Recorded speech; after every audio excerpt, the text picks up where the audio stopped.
Hi everyone, welcome to another episode of Everything Spice. My name is Tanya. Merry Christmas! Today's the day, baby. We're wrapping it up. Well, I said that yesterday and the day before, but I mean it today because this is it. This is Christmas, right? So happy Christmas, Merry Christmas, Happy Hanukkah, and Happy Kwanzaa to those that celebrate. So today, I am going to share with you a very special recipe. And it's called, to me, It Ain't Your Mama's Fruit Cake. I'm making fruit cake as gifts. Yes, I am. But it's not your mama's. No, this is not stuff you buy in a store. I got this recipe, and this is an old recipe. Look at how worn and used this is. And I can promise you this recipe has been used and reused. And this is what? I got this in 2007, this recipe, and I've been using it ever since. This year, I am going to make a double batch of fruit cake.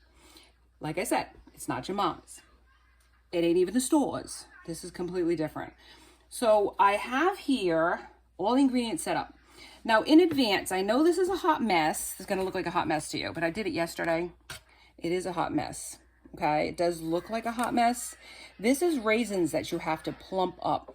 Yes, in Crisco. It's an old-fashioned recipe, okay? And you don't have it every year, so stop. It's going to make a lot of bread, all right? So you have to use Crisco, sugar, and raisins, and you heat it up in advance and cool it down. Now I did it the night before, so this is what it looks like today. It wouldn't look like that if you just did it. So it's going to be 2 cups of raisins, because it's a double batch now. 2 teaspoons of cinnamon. You could do 4. I use 4 teaspoons of cinnamon. Okay, I doubled it. 2 cups of sugar, 2 cups of water, and 1 cup of spray. They called it back then. It's Crisco. And then you heat that up in a pan until the Crisco melts, and then you cool it down because it has to be cool before it goes into eggs. Hello. We don't want scrambled fruit cake, my friends. Then in this bowl, I have 4 cups of flour. Oh, I have 8 cups of flour because I'm doubling it.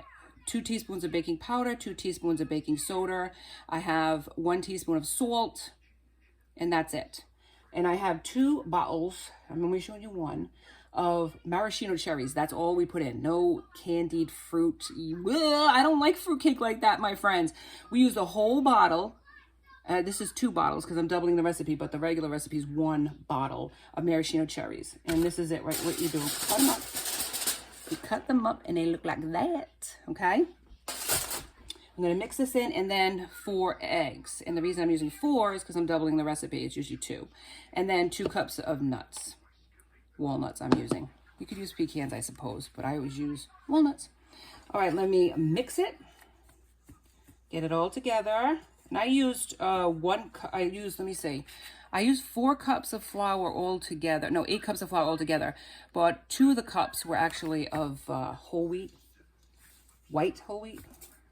Oh, I'm gonna make a mess. Well, it is what it is. Now, with the walnuts, what I did was I cracked it myself, pounded it actually with my rolling pin. And then I added some flour to it. Just threw some flour like that. Now, if you hear screaming in the background, it's not my children. I have that 24 Hours of a Christmas Story. Yeah, baby, yeah, on TBS. Yeah, I gotta watch that. I love it. Every year I watch it, so it's the movie, okay? Nobody's being tortured, except in the movie from a bully, if you ever saw that movie. All right, so here we go. So we got that, mix it in. And why I'm doing that is because what'll happen is in any type of baked goods or like breads or anything, if you don't put that flour in for chocolate chips or nuts, sometimes even the raisins, but we have to do the raisins a different method, right? A different way, it'll sink to the bottom, and we don't want that, okay? So I'm gonna put it in, just like that, and mix all that in. And then we're gonna switch it to, come on now, we're done. We're gonna switch it. And we're gonna throw all the ingredients together because it's a dump and go. It's gonna be easy, easy peasy. Now put all this in. All of this goodness goes in right now. And we are making these. I have this person that comes by, and he, serviceman comes by, and we have a closed septic, so we are constantly having to do that every month. So we know the man well based on that. And really nice person, really nice guy. And he loved, I gave him this fruit bread one year. Couldn't believe his lips, man. He was like, this is the best fruit bread. I never even, like, they were fighting. Him and his wife are fighting over this, okay? That's why I have to double the recipe this year. No fighting, no need to get ugly, no. Santa don't like ugly. Anyway, so they were fighting over this fruit bread. Which, conversationally, it's fabulous, okay? I don't blame them. And so what they did was they ran out of the fruit bread because I made little breads. I'm going to make some little breads and 2 big breads for them. And they went to the store thinking fruit bread, right? They're going to go and get it in the store. He's like, it is nothing like your fruit bread. Not even close. He's like, it was so gross we had to throw it out. So not everybody likes fruit bread, but this isn't your mama's fruit bread. This is not traditional, man. This is awesome stuff. This is awesome stuff. I love it, love it, love it, love it. All right, so we're going to use all of the juice. We're going to use from this too. And then we're going to mix it in. And the smell of cherries in this recipe is so amazing. I can't even tell you how delicious this smells right now. And what it does is it turns a nice pinky color from the juice from the maraschino cherries. You're gonna love it. All right, I'm back. So this is a heavy dough. And you gotta consider that. You use the 2 bottles of the cherry juice, don't get rid of it. And if it's still thick, because this is a heavy dough, okay? Just like fruit bread, in a sense, it's a heavy dough. So look, you gotta have it come to the bowl, come to the bowl. See how it's pink and pretty? And look how heavy it is. Now, with that said, what I had to do, because, let me put this back, sorry.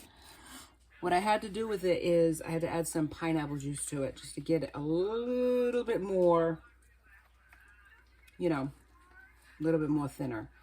Now look at that bread. This is amazing. Okay, so I have all these pans and I'm going to put each one even.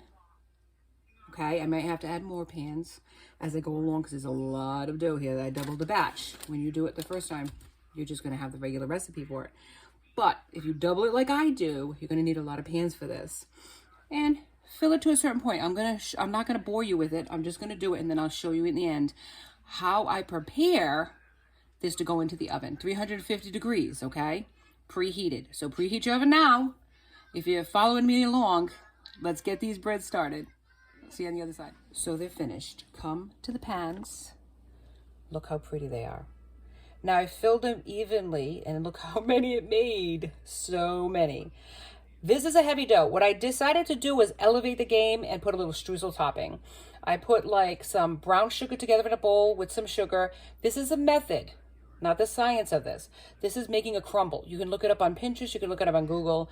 So I put brown sugar, regular sugar, mix that together. Put some butter to make the crumble, some cinnamon sugar for spice. And then I just evenly put it on top, just a light crumble, just to elevate it this year. I don't usually do it. You don't have to do it. Most of this recipe does not call for it. This is just an added addition that I did. This is a steamed bread, 350 degrees. Let me see if that's what she said to do. No, actually, let's lower it to 325.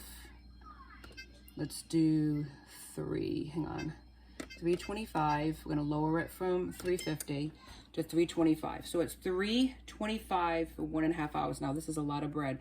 This is gonna be more than 1.5 hours, I'm telling you that. It could be 2 hours, it could be longer depending on your oven. Your oven really dictates that. If you have convection, it's gonna be faster. If you have gas, it's faster. I have an electric. So I'm gonna keep looking at it. But it's a steam bread, right? This is what you do. Take a paper. Now this is actually an old-fashioned recipe that was put in paper bags and steamed like that. But this is how I'm gonna do it. I have parchment, which is like paper, right? There we go. Cover them completely with parchment. And then what I'm gonna do, and parchment's great for stickage too. So a lot of it will not stick to parchment. That's the great part about parchment. Then I'm gonna use aluminum foil sheet. Cover this completely with aluminum foil, right? I got 2 sheets because it's a big pan. Cover it completely.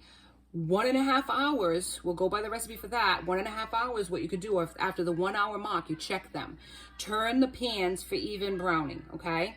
And then you can either recover them if they're not even close to being done, or if they're close to, they're rising and everything else and they're doing really well, what you can do is let it brown, the tops brown for, a few more minutes. But you got to keep testing it to make sure that the breads are cooked, fully cooked. So what you do is take a sharp knife, or if you have one of those doodads that the testers, or even a toothpick, and you go through it, and if it comes out clean or a little bit of crumbs on it, then it's done. If it comes out wet in the batter, you got to keep going with it, because this is going to take a long time.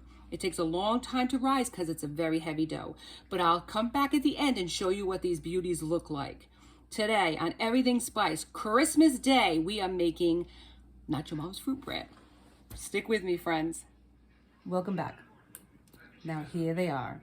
Here's my fruit bread. Just putting the final touches on them with a little bit of powdered sugar to make it snow all over these beautiful breads. And they look lovely. Come and look at this. See, this is how they look. That's how they look on the top. These are Not Your Mama's fruit bread. They look fantastic and totally giftable. Say hi, son.